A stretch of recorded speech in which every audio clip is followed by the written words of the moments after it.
Yo. Welcome back to Avry Sports Show here on a Saturday afternoon.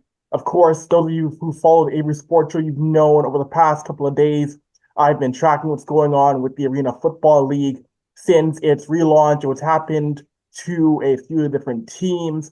And I'm welcoming on someone who played on one of the more recent teams, twofold the Georgia Force after 2 weeks, their quarterback, Justin Arth. how you doing, good sir? How are things down in Georgia? I'm good. I'm good. I mean, today's the day that the non-local guys are being kicked out of the hotel. Excuse me. Today's the day that the non-local guys are being kicked out of the hotel and being told to go home because that's no longer what's being paid for by the league or by the coach anymore.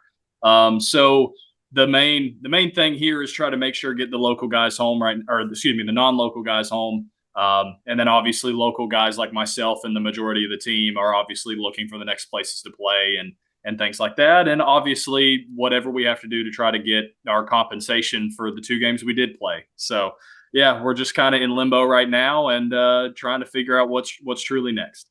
No, of course, very important. And Justin, I want to ask you, you're someone who you've been around quite a few football leagues, outdoor and indoor ball. You know the indoor football world quite well. But Yeah. when did you realize that things in Georgia weren't going so well? Because you mentioned you guys were not paid for your 2 games. When did you realize this wasn't going to work out with the Force? Yeah, there was a lot of issues even from the beginning. I mean, I was already previously contracted to go play for a team in the National Arena League and was planning on going to training camp with them. And did go to training camp with them. But around the same time, the announcement came out that the Georgia Force would be coming back. And that they would have an ownership group. They had a different coaching staff than what we ended up obviously having with the Force. And so I had done my due diligence because I'm from Atlanta. I'm like 30 minutes south of downtown Atlanta. Like this would offer me an opportunity to, based on what the league was promising, play on NFL Network. I've had NFL workouts. I've had CFL workouts.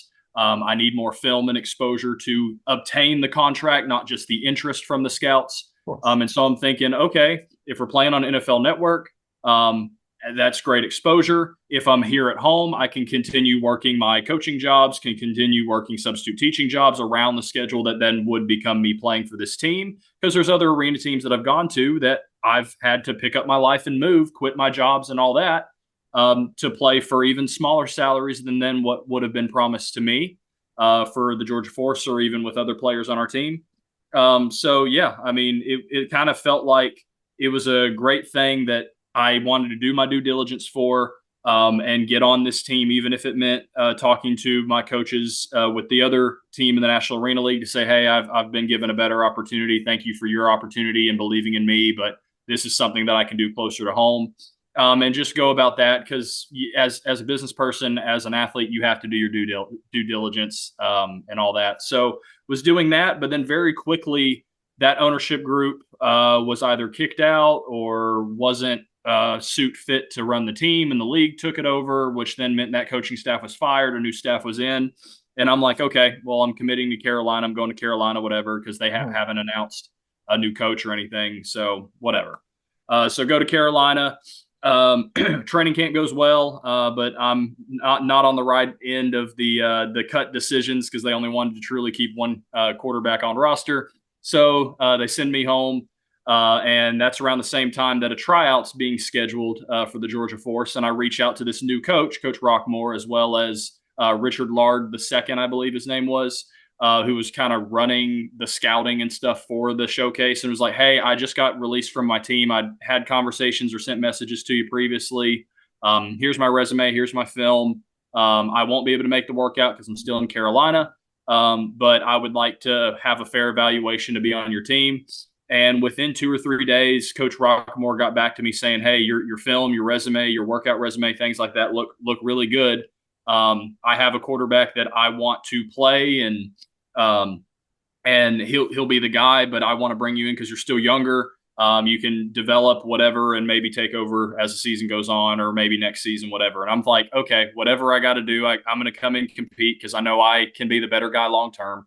And so regardless of what I was hearing, again, like I've kind of said, there's really no skin off my back to return home and work around work schedules to play for this team. And so I was looking more at the benefits of what this team could provide to me and why I chose to come here. And yeah, there were issues with obviously I played in the CIF. A lot of the CIF teams kind of came over here.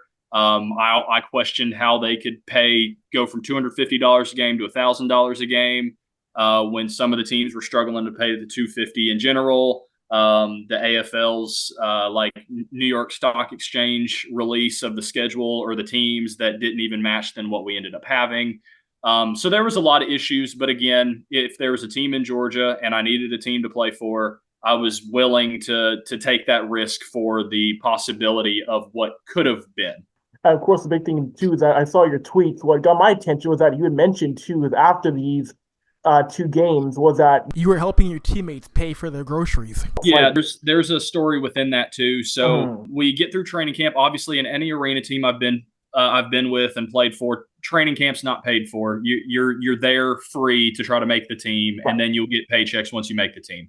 And so obviously once we had our team together, our 24 guys that we had, we started to move forward. And obviously some guys were being added to the team from teams like Philadelphia Soul, who folded really even before week one and was forced to have guys for a semi-pro team in Dallas play in their place and things like that. So we picked up some of their players and brought them in and things like that. But it seemed like the only thing that was taken care of was a hotel that wasn't the greatest. And we had met there for one team meeting. We didn't even have a meeting room in the hotel. We met in one specific hotel room where the beds were kind of moved out of the way and a bunch of chairs were put in. And it just felt weird compared to other situations in other leagues that I'd been in. But again, hey, I'm getting in my car, sleeping in my own bed and going to my job during the day most of the time. So it is what it is. I was just looking at it as the way Coach Rockmore would say, every day is a different piece of adversity. So especially with this team, it's a new startup league. It's going to have issues, whatever. You just got to go through it. So I was trying to roll with the punches. But we get through week one, and guys are obviously no meals are being provided. Guys have asked about it, but we were kind of getting the runaround. And come week two, like the Tuesday, I believe, going into week two, after the first game, one of our linemen brought up a question to coach in front of the whole team before we started practice. He was like, "Hey, coach, I've been here a week and a half now. I've been paying all my money to even just eat. And we haven't got our game check yet. And you've said it's not coming Monday like it was supposed to. It's going to come Friday. And like, I got to eat. Like, I'm a lineman. I got to eat to keep weight. I got to eat just in general because I'm a human being. Can we get per diems for what we spent on the trip, or can we get just food vouchers, or can we work together as a team to get sponsors to have food vouchers and things like that?" And the coach's answer to that really kind of stirred something in my heart, to where his full response answer was, "You just got to be a man. A man should have money in the back burner to handle anything. That's something that's not provided by us." And a lot of the teams started getting started uproaring, and things just didn't seem right. And I knew in my heart and in my spirit, I'm a Christian, and the love of Christ compels me to do things. So the teammates of mine that were non-local, obviously the local guys like myself can go home to their house and have their parents or the house that they live in, whatever, they hopefully they could have that kind of stuff. And I was just looking at it as the non-local guys that are here that have already spent money going to other places or spent money on food every day or Ubers to get to and from practice, whatever. I wanted to make sure that those guys were fed. So I talked to multiple of my teammates and was like, "Hey, either hop in my car or get in your Uber or get in your car, whatever, and follow me to this Kroger." And I went and bought some groceries. Now I only bought groceries to get them through the rest of that week, because again, we were at that point, we were being told checks coming in Friday. And so those guys were like, "Thanks so much, Justin. Like, I'm going to pay you back. Like, keep the receipt so I can pay you back once we get this $1,000 check. I'll give you this $50 for my groceries. I'll give you this $70 for this groceries, whatever." And even if I would have never gotten it paid back, I want to be a good teammate. I want to be a leader on this team, regardless of if I was inactive week one, active week two as a backup quarterback, and then hopefully moving forward was going to get more game time based on how we were playing on the field offensively. But regardless of where I was or my standing on the team, I wanted to make a difference and be a leader. and give back to those that truly needed it. And that shows, first of all, that shows your character, Justin. That's amazing, dude. Like, your character is spectacular. The fact that you did that, that goes to show how good of a person you truly are for your teammates, Justin. And I guess one big thing that I look at this and it seems to me like, it seems to me personally, like it seems to be like there's two different leagues within one league where you have this with Georgia and Louisiana and Philadelphia. But you could say a Billings, a Nashville, and those teams are very well run. I'm sure it's frustrating for yourself and your teammates to see how it's two different leagues operating in one system to an extent. Oh yeah, it is, and I even have connections to a lot of them too. The owner in Billings was my owner when I played for the other team he owned in the Gillette Mustangs. So I know Steven Titus very well, and I know guys from the Gillette Mustangs who I was teammates with who play with Coach Walker and all of them now. And I want those guys to be successful, and I'm happy for them. I know it's well run up there. I've got teammates in Washington. I've got teammates in Salina.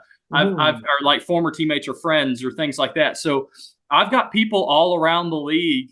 And I'm happy for them. I want them to continue to go, and I'm happy for the situation that they're in. It's very frustrating that those teams seem very well run, and I know they're well run, and they're a well-oiled machine. They have ownership groups that have at least some type of financial backing, even if it's not the greatest financial backing in the world, like some of them. There's others like Orlando and Nashville and Albany that have like what feels like unlimited money for arena football. But then you have the teams like the legacy teams, like the Philadelphia Soul, Georgia Force, Louisiana Voodoo, that for whatever reason, I guess there was a thought process that some owner would come in and buy them up and the league didn't have to own it or run it or whatever. But no one, I guess, either stepped up or the people that were in charge wanted to keep ownership of it because they wanted something for them. Who knows? But it seems like the legacy teams of the AFL that came back are the ones that were owned by the league, and the ones owned by the league are the ones that are unfortunately having a bunch of issues. Even though we're in a great market in Atlanta that would be supported if we would have gotten an arena deal done, if we would have done work to get sponsors. And we were just put in a very, very bad position to begin with, even being forced to be a travel team. And we were going to roll with the punches as a team because we knew, again, like I'm a very talented athlete. I have a lot of pedigree. There's a lot of players on my team that have actually been in the NFL and the CFL and trying to get back, as opposed to me having private workouts with teams or whatever. But all of our goals were to get something out of this and get paid and get out. And then obviously, hopefully leave the league better for when the next guy would come in next year to take advantage of their opportunity. No, of course, your mentality throughout all this has been wonderful. You mentioned legacy brands like the Georgia Force, like Louisiana Voodoo. I remember as a kid who watched the AFL up in Perry Cat, I remember these teams were, the legacy brands, the teams that defined the AFL. So it's so unfortunate to see these brands in a way being tarnished because these were the teams that were pulling up the AFL. I remember back in the 2000s and 2010s. So it's happening now with these brands. It's kind of unfortunate, Justin. Yeah, I mean, in reality, these were the franchises: the Georgia Force, the Philadelphia Soul. Those were the brands that, and I mean, you can even say Albany too, because the Firebirds were an original team too.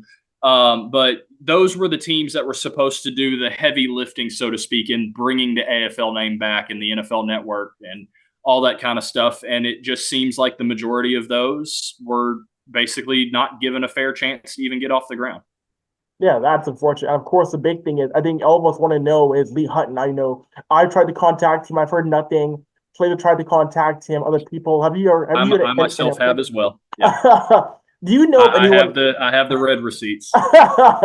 So far, like he is still MIA to everybody else who wants answers, really. Yeah, so I have a little more information and details just because of some situations that our kicker, Craig, has kind of gone through, because there's more that I don't want to tell his story. He's got his story, and that might even be stuff that I don't really want to share because it's probably in the lawsuit because there's more coming.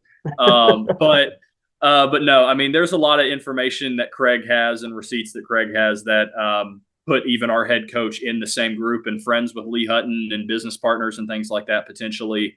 And so, the only connection that we as players would have had to Lee Hutton, or at least with the Georgia Force, was every single day Coach Rockmore would come in saying, "Hey, I talked to Lee on the phone today. I'm trying to get you all paid. I'm trying to get you all paid. I'm on the phone with them." So he was always on the phone with him. He was always talking to him, but nothing really seemed to materialize. Like, we didn't have footballs for the first 2 or 3 days of training camp. We didn't have helmets and shoulder pads until after training camp going into week 1 of our game. Like, we put on the helmets and shoulder pads Tuesday of the week we were about to fly on Friday to go to West Texas and play. And we had already gone through a 6-day training camp previously with no pads or anything like that. And obviously, like I said, we didn't get the footballs till Wednesday. So the first 2 days were basically just straight up conditioning for 2 hours. But yeah, I mean, it seemed like we got stuff late. The one very fortunate thing of this situation is the hotel situation. What did seem to be taken care of. Obviously, it wasn't the best hotel in the world, but none of my teammates seemed to complain about it, or at least complain about it to me. And they seemed like they at least were taken care of there, weren't forced to pay that. But the issue was us not having money for food. Food wasn't being provided. Food sometimes was provided on these trips, but overall it was mainly on the players. And when food was provided by a coach, it was pizza, which is not what a professional athlete needs to eat before a game. So yeah, I mean, so what I'm trying to, I guess, go here with is once one of my teammates found Lee Hutton's number, because coach wouldn't give it to us. He would say, I'm on the phone with them. I'm the guy that needs to talk to him. Wouldn't allow us to contact, reach out, whatever. And so one of the teammates of mine found his number, put it in the group chat, and all of us just started sending messages to him. Being candid and honest, a lot of the screenshots from some of my other teammates are not the greatest in the world and probably don't need to be out there for all to see, and vulgar language and things like that. I took a different approach of let me be very professional and just ask for a conversation and ask to be paid. Or excuse me, not just me, but our entire team to be paid. Right. Because at that point, other teams had already started getting payments and we had heard nothing. And then even that, I still got left on red. So, yeah, we were very frustrated. And then finally, come this Thursday when the team was officially folded, we didn't know. Like, first off, we come back from Oregon and we don't practice Mondays anyway. So we were trying to recuperate Monday. And I'm like, okay, go to work Tuesday, have everything ready to go to practice after work on Tuesday. Get a random text in the group chat from coach saying no practice today. Okay. I'm thinking, okay, well, we got back at midnight Sunday into Monday morning. So maybe he's just giving us an extra day, and we were supposed to play we were supposed to play Iowa, who had folded anyway. So maybe we're being given a bye week. I was trying to, again, remain positive through it. But then Wednesday rolls around and we get a text at like 2 o'clock or 1 o'clock or something like that, maybe within 3 or 4 hours of practice time. Practice canceled again today. And at that point, a lot of this rumors and stuff about the Philadelphia Soul going dormant or folding, and the Voodoo folding, and maybe even us and some of the other teams, that's starting to go. And I'm like, okay, if practices are being canceled, we're probably folding too. And then again, Thursday, same text around 1 or 2 o'clock or 10 a.m. or whatever it was. Got another text saying practices canceled again for Thursday. And guys are like, well, who are we playing? And we still haven't been paid yet. So we need to get paid. Who are we playing this week? Like, and nothing was being answered. And then come 9 o'clock or 8:53, I think was the official time in the afternoon or in the evening, got a text in the team group chat from Coach Rockmore saying got off the phone with Lee Hutton. The Georgia Force have officially folded. They have no money to pay you or me, which my kicker has released some stuff saying that he was paid the entire time, but it's just telling us that he's not being paid.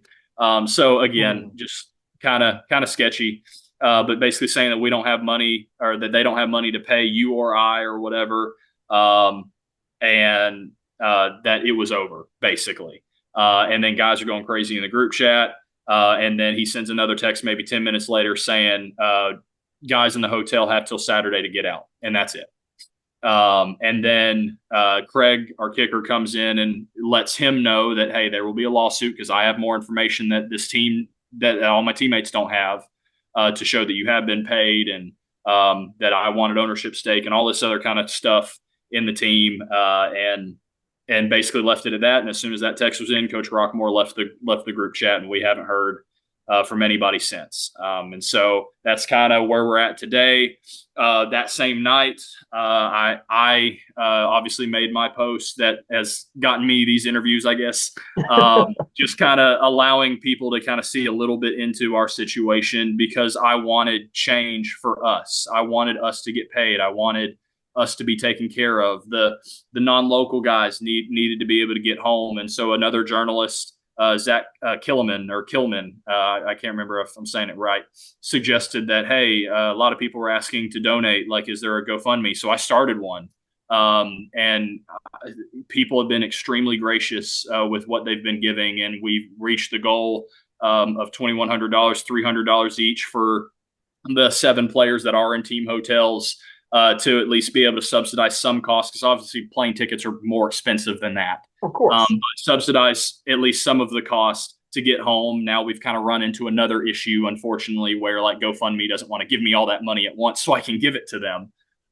So we're kind of in a situation where now I have to wait for payments to come in to get it to them, which I hate, because like they want their money to get home. I'm trying to help them as much as I can, but then I'm stressed out with what GoFundMe's rules and stuff are. And so, yeah, it's still stressful right now. So my main goal is getting all these guys home. I've talked to a couple IFL teams about another potential return to arena football, even this next week type of thing. And I'm ready to play. I'm throwing the ball better than ever. I want to play. I want to continue to go. I'm reinvigorated and more motivated than ever. But at the same time, I want to make sure my other teammates that need help get help first. And however long that takes, that's where I'm at with this. That is amazing. That your mentality is, yes, I want to get back and play myself. The fact that you're trying to make sure your teammates are good, that shows again the character of what you are, and it really shows again football is a brotherhood. That you want to make sure these guys are taken care of, no matter where they want to go moving forward. Yeah, some of these guys I've only known for 3 weeks, but they're my brothers now. Like we're binded by this contract right here, and we shed blood, sweat, and tears together, in travel, in practice, and all this kind of stuff. And God crossed my paths with them, and hey, like that, they're my brothers now. Like that, whether you follow me or not on social media, it doesn't matter. You're still my brother. Like, so I want to be able to do the best that I can with the resources that I have to help them as much as possible. Whether that's given back to me or not, whatever, because I know at some point it will come back. Before I let you go, Justin, I want to give you a platform to share any of your social media accounts, to let people see what you're doing to help out your now former teammates from the force. Yeah. So the main 2 places that you can find me on social media, especially in regard to like where the GoFundMe link and stuff like that is, are my Facebook. So you can just search Justin Arth on Facebook. I have 2 pages. I have the professional athlete page, which is kind of more tied to my A11 performance business I run outside of this. So if you see a fluoro yellow logo with like an A and 11, or like an 11 that looks like an A, that's the professional athlete one. So obviously you can go like that and check out all my content and stuff there, but shameless plug, I guess. But no, if you go to my regular Facebook, it should have a picture of me at a workout throwing. You can follow me there. The links should be in the description of all that there. And then obviously on X, Twitter, Justin Arth QB, or at Justin Arth QB. But yeah, so I don't want to necessarily plug my other social medias or my coaching or training business and stuff like that. Because if you guys want to find it, you can find it.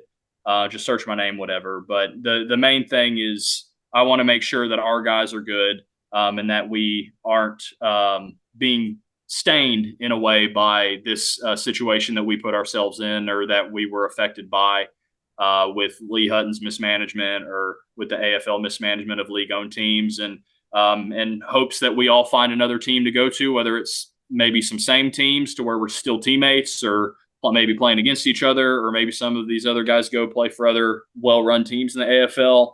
I'm just trying to make sure that we all can get past this, move past this. And obviously, like I keep saying, the first thing is make sure the 7 guys that are in the team hotel can get home. I know another teammate of mine has started another vertical raise, I believe it's called, like kind of funding thing, because he works for a company, works for Vertical Raise or something, where they're trying to get money as a recovery fund for all 24 of us. Obviously I stand with them in that. But that's not my priority to get payment back for me for the money that was spent on gas or food or anything like that. Obviously, we'll probably have legal action towards the AFL or Lee Hutton and Coach Rockamore, things like that, to get our rightfully owed salaries that we did play in games for, and things like that. But so go check out Jordan's stuff as well for the recovery fund if you really feel led and obligated to donate to it. But yeah, I just think that's a little too much at the moment, because I want to make sure the guys that truly need it are going there, and not us local guys or whatever, just trying to line our pockets to recover from the finances that we spent to just play for the team. So, but yeah, either way, I still support them. So if you guys do feel led for it, go check that out. But yeah, I just want to make sure that our non-local guys get home. No, of course. And again, Justin, you're a man. You're a man of high character. You're truly a good God-fearing man, someone that we can look up to. You know, what you're doing is amazing, man. You know, we're gonna follow your story, and we're gonna keep watching and make sure you guys are done right by the AFL, man. Well, thank you so much. And Avery, thank you for all you're doing and covering all this and spring football and all you're doing. I mean, hey, I've got some media experience myself over at Sam Shady Sports Network and stuff like that. So, hey, I kind of know what the media stuff can be like on the other side of it, and it can be crazy. So, hey, thank you for doing all that you're doing to help cover us little guys. No, of course, Justin. Anytime, buddy.